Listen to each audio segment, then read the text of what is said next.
आजपासून आमच्या फर्ग्युसन कॉलेजमध्ये सगळ्या डिपार्टमेंटचे पेपर सुरू होणार आहेत आणि कदाचित ह्यामुळेच बरेच दिवस झाले माझे व्लॉग पण आले नाही नाही पेपरचं टेन्शन घेतलं नव्हतं. पेपरच्या आधी महिनाभर जरी सुट्टी असली तरी पेपरच्या आदल्या दिवशी जेव्हा घड्याळातली टिकटिक सुरू होत्या तेव्हाच अभ्यास करायला खरी मजा येत्या. अशात मग आपल्यात एखादी हुशार मैत्रीण असत्या जी पेपरच्या अर्धा तास आधी तुम्हाला असं टॉनिक देत्या ज्यानंतर तुम्हाला कुठल्या औषधाची गरजच पडत नाही. आणि ह्या सगळ्यानंतर फक्त प्रार्थना करायची, देवा परमेश्वरा चुकून जर माझ्याकडनं काही चूक झाली असेल तर मला माफ कर आणि पेपर मध्ये तेवढं पास कर. आणि हा देव पण आपला ऐकतोय बर का. ज्यानंतर तुम्हाला शेवटचा बेंच प्रसाद म्हणून मिळतोय. पण हा रोजचा दिवस सारखा नसतोय. पेपरला जर हलक्यात घेऊन आमच्यासारखे चाळे करत बसला तर मग नशिबाचे सुद्धा खेळ चालू होतात. त्यातलाच एक खेळ म्हणजे माझ्यासारख्या सामान्य विद्यार्थ्याची भीती असलेला पहिला बेंच. पण पेपर मध्ये जरी बॅक लागणार असली तरी एक्झाम हॉलच्या बाहेर आल्यावर मित्रांसोबत एक सेमेंटचा फोटो घेतला का नाही त्या पेपरचा आपल्यावर जास्त फरक पडत नाही. म्हणजे मला तर पडत नाही. बाकी शेवटचा पेपर झाल्यावर तुमच्या मित्रांसोबत काहीतरी चांगलं खायला नक्की जावा,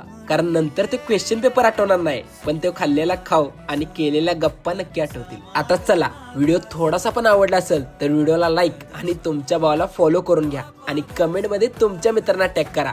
आता काय निवांतच.